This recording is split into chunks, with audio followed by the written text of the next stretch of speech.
अस्सलाम वालेकुम। 1453 में सुल्तान मोहम्मद फातेह कुस्तुनतुनिया का महासरा मुकम्मल किए हुए हैं। 2 माह हो चुके हैं महासरे को जारी रखे हुए। मुसलमान आर्टिलरी मुसलसल कुस्तुनतुनिया की दीवारों पर ज़रबें लगा रही है, लेकिन अभी तक दीवारें टूटने का नाम नहीं लेती। तकरीबन 1 लाख से ज़ायद मुसलमान दस्ते खुश्की के रास्ते यलगार करने का इंतजार कर रहे हैं। लेकिन अब यह बात बिल्कुल वाज़ेह हो जाती है कि जब तक के समुंदर के रास्ते मुसलमान शहर की पुष्ट से अपने बहरी जहाज लाकर तोपों से यलगार न करें, उस वक्त तक शहर को फतह करना बहुत मुश्किल हो जाएगा। शहर के मुहाफिजीन तादाद में कम है, लेकिन फसीलें इतनी मजबूत हैं कि भारी गोलाबारी के जरिए तोड़ना भी आसान नहीं है। किले के अंदर कॉन्स्टेंटाइन बजाते खुद अपनी फौजों की क़यादत कर रहा है और हाया सूफिया के गिरजे में, जो 1000 साल से इस शहर में कायम है, मुसलसल ईसाई इबादत करके इस मुसीबत को टालने की कोशिश कर रहे हैं। लेकिन अब सुल्तान मोहम्मद फातेह एक गैर मामूली स्ट्रैटेजी डिप्लॉय करते हैं जिससे आज तक दुनिया हैरान है। समुंदर की वो आबनाए जिसके जरिए मुसलमान जहाज कुस्तुनतुनिया शहर की फसीलों के नीचे पहुंच सकते हैं, उस आबनाए के मुंह पर एक गहरी जंजीर लगी होती है और उसके पीछे बाजंतीनी बहरी जहाज पहरा दे रहे होते हैं। सुल्तान एक गैर मामूली हुक्म देते हैं। उनके तमाम मिलिट्री एडवाइजर और जनरल इसको दीवानगी और जुनून का नाम देते हैं। लेकिन वो सुल्तान कि जिसको ख्वाब में हुजूर सल्लल्लाहु अलैहि वसल्लम प्यारे सहाबी अबू अयूब अंसारी रजी अल्लाह ताला अन्हु की तरफ से बिशारत मिल चुकी होती है कुस्तुनतुनिया की फतह की, वो अब किसी सूरत में रुकने वाला नहीं होता। जुनून और दीवानगी के आलम में एक ऐसा हुक्म दिया जाता है जिससे तमाम नेवल वॉरफेयर स्ट्रैटेजीज तब्दील होकर रह जाती हैं।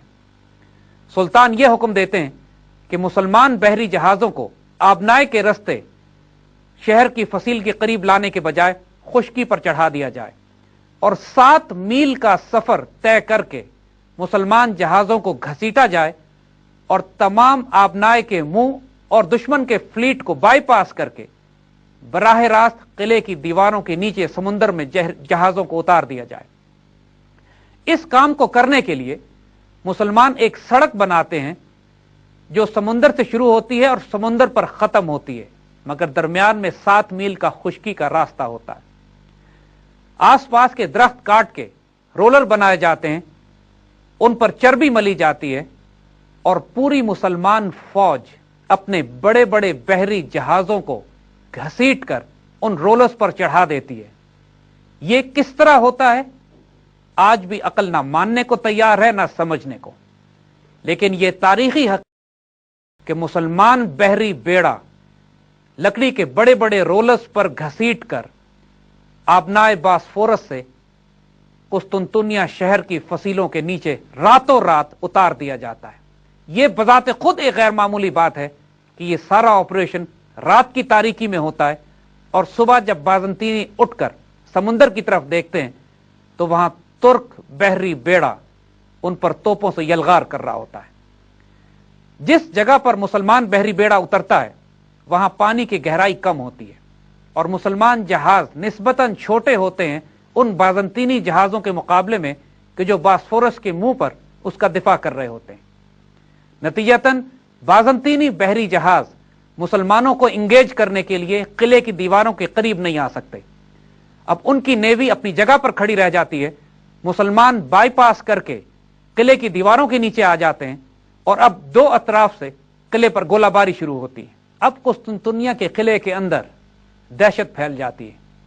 अपने महाफिजीन की बहुत बड़ी तादाद को उनको खुश्की के रास्ते से हटाकर समुंदर की तरफ लगाना पड़ता है, जहां पे तुर्क नेवल बेड़ा और तुर्क मरीन दस्ते लैंडिंग के लिए तैयार होते हैं। इस तमाम सूरत हाल में बिलाखिर 2-2.5 महीने के बाद तुर्क तोपें उनकी दीवारों में शिगाफ डालना शुरू कर देती हैं और जगह जगह दीवार इतनी कमजोर हो जाती है कि अब यलगार के जरिए इस पर कब्जा किया जा सकता है। एक वक्त आता है कि सुल्तान बिलाखिर यह फैसला करते हैं کہ अब तमाम मुसलमान फौज एक साथ यलगार करेगी, जिसकी क़यादत जानिसार दस्ते करेंगे और वो इस किले पर कब्जा कर लेंगे। इस मौके पर जो वॉर काउंसिल तलब की जाती है, उसमें एक अमीर दुश्मनों से साजबाज कर चुका होता है और सुल्तान को मशवरा यह देता है कि इस मौके पर सीज उठा ली जाए और मुसलमान फौजें वापस लौट जाएं। इसकी इस राय को सख्ती से रद्द कर दिया जाता है, लेकिन बाद में जब यह मालूम होता है कि यह दुश्मनों से साजबाज कर चुका था, तो इसको सजाए मौत दे दी जाती है। गद्दार उस वक्त भी मुसलमानों की सफों में थे और उनसे इसी तरह निपटा जाना चाहिए जिस तरह सुल्तान फातेह ने निपटा था। वसल्लम की यह हदीस मुबारक कि लतफ्तहन्नल कुस्तुनतुनिया फनेमल अमीर अमीरुहा फनेमल जेश ज़ालिकल जेश, कुस्तुनतुनिया लाजमन फतह हो जाएगा और क्या शानदार वो फौज होगी और क्या शानदार उसका वो अमीर होगा। ये हदीस मुबारक सुल्तान मोहम्मद फातेह को जुनून की हद पर ले गई, इस वक्त कि जब 900 साल के बाद ये मौका उनको अपनी आंखों के सामने नजर आ रहा था कि मुसलमान सलीबी दस्तों के, सलीबी रियासत की और सलीबी तहजीब के अजीम तरीन शहर कुस्तुनतुनिया में दाखिल होने वाले थे। एक आम यलगार का हुक्म दिया जाता है, लेकिन उससे पहले जरा मैदान जंग का नक्शा जहन में रखिएगा। तुर्क फौज के सामने उसका फौजी बैंड बजा करता था, वो बैंड जो दुनिया मेहतर बैंड के नाम से जानती है। कई 100 साल तक ये मेहतर बैंड पूरी दुनिया में तुर्कों की दहशत और धाक बिठाता रहा है। आज भी अगर आप मेहतर बैंड के तराने, उसकी धुनों को सुने तो रगों में खून जोश मारने लगता है। तुर्कों ने बुनियादी तौर पर वो एक जंगी और एक मार्शल माशरा था, उसकी तमाम जिंदगी जिहाद और जंग के गिर्द घूमती थी। उस माशरे की दूसरी खास बात जो उसका सॉफ्ट पहलू था, वो उनका हुजूर सल्लल्लाहु अलैहि वसल्लम और इस्लाम से वालेहाना मोहब्बत थी। कोई वजह थी कि अल्लाह ताला ने उस कौम को और उस सुल्तान को सेलेक्ट किया उस सादत के लिए कि जिसके लिए हजरत अबू अयूब अंसारी से लेकर सुल्तान फातेह तक हर दौर में मुसलमान कोशिश करते रहे थे। अब कुस्तुनतुनिया की पुष्ट में समुंदर की तरफ मुसलमान बहरी बेड़ा तोपों की घन गरज से फायर कर रहा होता है। सामने मुसलमानों की सुपर गन्स फायर करके फसील के आखिरी हिसारों को तोड़ रही होती हैं। बीच में मुसलमानों का मेहतर बैंड मुसलमानों को जोश दिला रहा होता है। इज्तिमाई दुआ और फातिहा के बाद आम यलगार का हुक्म दिया जाता है और तुर्क जानिसार दस्ते, कैवलरी और इन्फेंट्री अपनी पूरी कुव्वत के साथ किले पर हमला आवर होते हैं। दो बड़ी बड़ी फसीलें होती हैं, अंदरूनी फसील शहर के नजदीक और बैरूनी फसील वो कि जिस पर तुर्क मुसलमान आर्टिलरी बम्बार्ड करके इसको तोड़ रही थी। अफराद की कमी के बायस जो डिफेंसेस कायम किए जाते हैं वो एक्सटीरियर लाइंस पर किए जाते हैं। किले का तमाम दिफा बाहर वाली फसील पे होता है। अगर बाहर वाली फसील ब्रीच हो जाए तो अंदर कोई दिफा नहीं था। मुहाफिजीन की तादाद वैसे ही आधी हो चुकी होती है कि आधी तादाद पुष्ट पर मुसलमान बहरी बेड़े को रोकने के लिए भेजी जा चुकी होती है।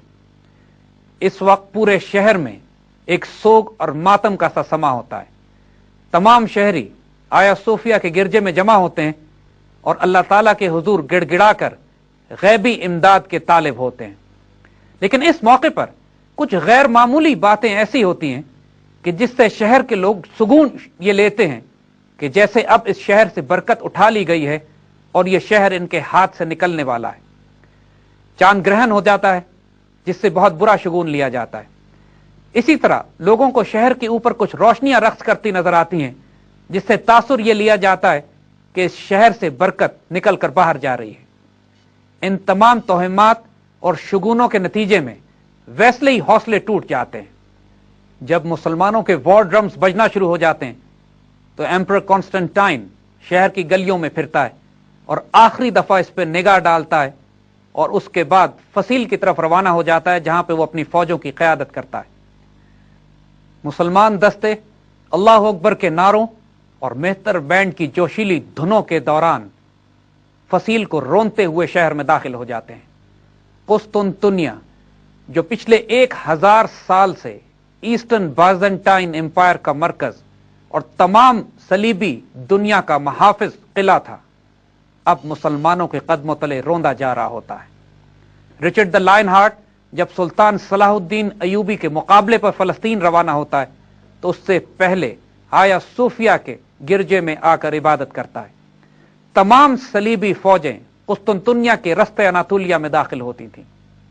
अब 1453 में मुसलमान फौजें काउंटर अटैक करके सुल्तान मोहम्मद फातेह की क़यादत में कुस्तुनतुनिया में दाखिल हो जाती हैं। शहंशाह कॉन्स्टेंटाइन अपनी फौजों की क़यादत करते हुए 10 ब 10 जंग करता है मुसलमानों के साथ, लेकिन इसके बाद उसका अंजाम पता नहीं लगा, जिससे ये खासी कहावतें ईसाइयों में मशहूर हो गई कि कॉन्स्टेंटाइन को एक संगे मरमर के सतून में तब्दील कर दिया गया और वो इंतजार कर रहा है उस वक्त का कि जब दोबारा ये शहर मुसलमानों के से लेकर ईसाइयों को दिया जाएगा, उस वक्त ये संगे मरमर से दोबारा इंसान बनकर आएगा।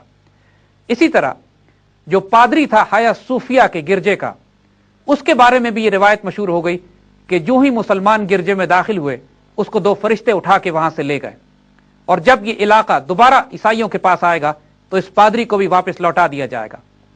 ये तमाम तोहमात और वहम उस कौम को थे जो ये यकीन करने पर तैयार नहीं थी कि ये शहर अब मुसलमानों के हाथ जा रहा है। सुल्तान ने अपनी एडवांस गार्ड पहले ही शहर में दाखिल कर दी थी और उसकी जिम्मेदारी यह थी कि लूटमार से बचाया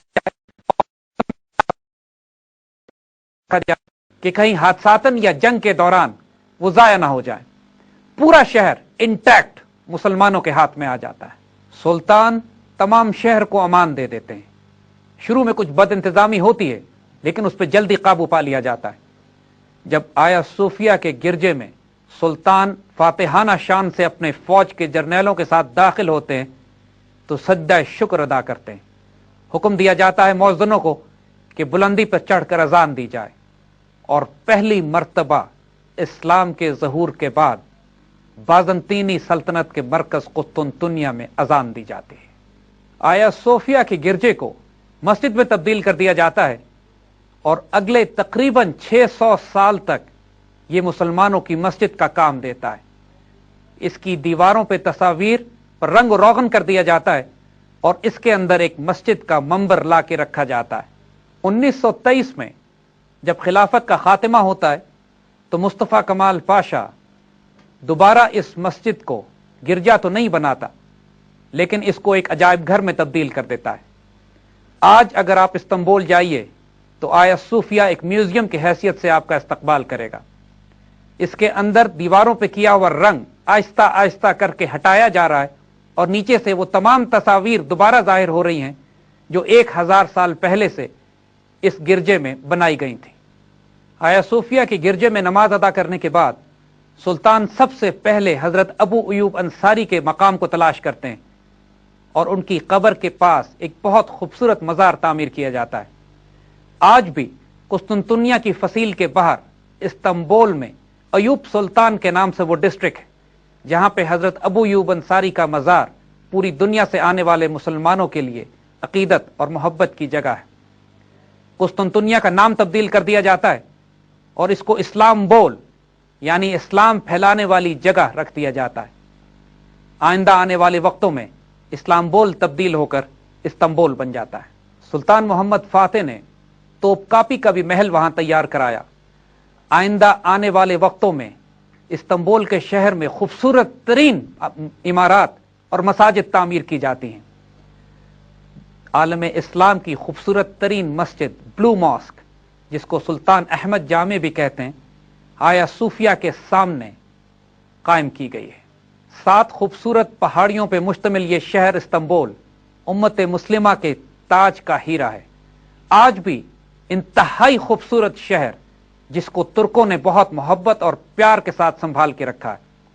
कोई मुसलमान जब आज इस्तांबुल का दौरा करे और खास तौर पर तोपकापी, सुल्तान अहमद जामे और सुल्तान फातेह के मकाम पर हाजिरी दे और अयूब सुल्तान के पास सलाम पेश करे तो इसके बाद मुमकिन नहीं है कि नॉर्मल रह सके।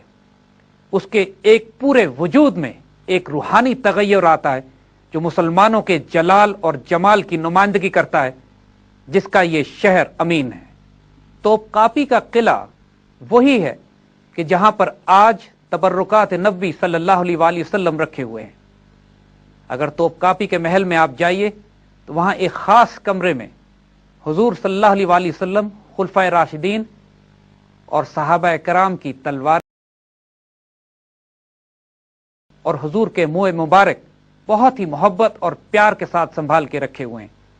पूरी मुसलमान दुनिया उनकी जियारत के लिए तोपकापी आती है। कुस्तुनतुनिया के मुसलमानों के पास चले जाने के बाद पूरे यूरोप में सफ मातम बुझ जाती है। पोप गुस्से में आके एक और क्रूसेड का ऐलान करता है, लेकिन अब यूरोप में इतना दम नहीं होता कि उस्मानी सुल्तानों के खिलाफ कोई फौज इकट्ठी कर सकें।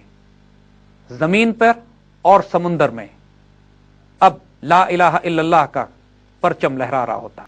1480 में सुल्तान एक फौज बजाते खुद रोम के खिलाफ रवाना करते हैं और उसका मकसद यह होता है कि पोप को इस्लाम दुश्मनी की सजा दी जाए।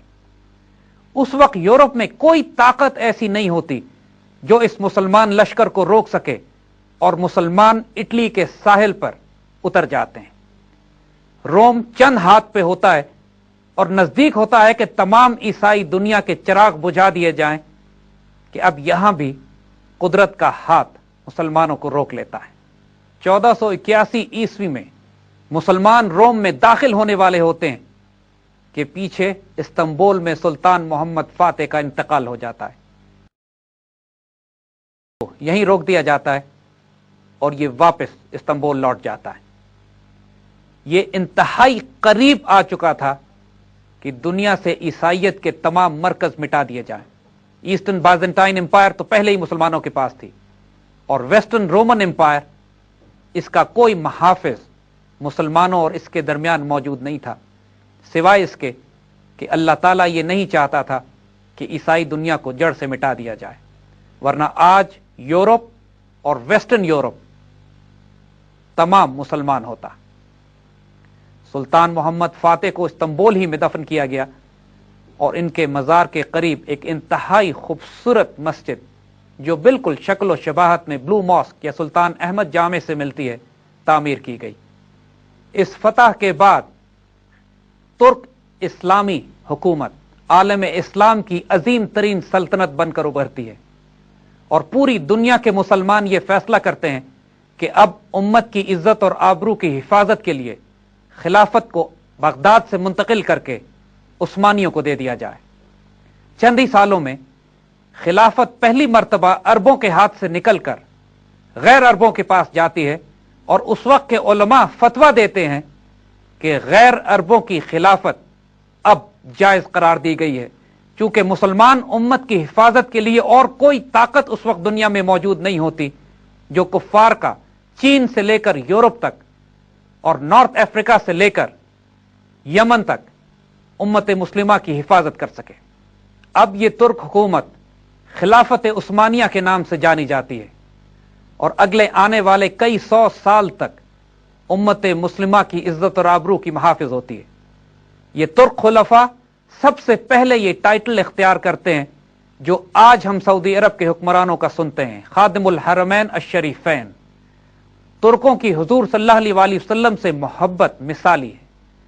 इस कदर अदब और एहतराम के साथ हरम काबा और हरम नबी की तामीर कराई जाती है कि वो इमारतें आज भी तुर्कों के इश्क और मोहब्बत की लाजवाल तारीख बयान करती हैं।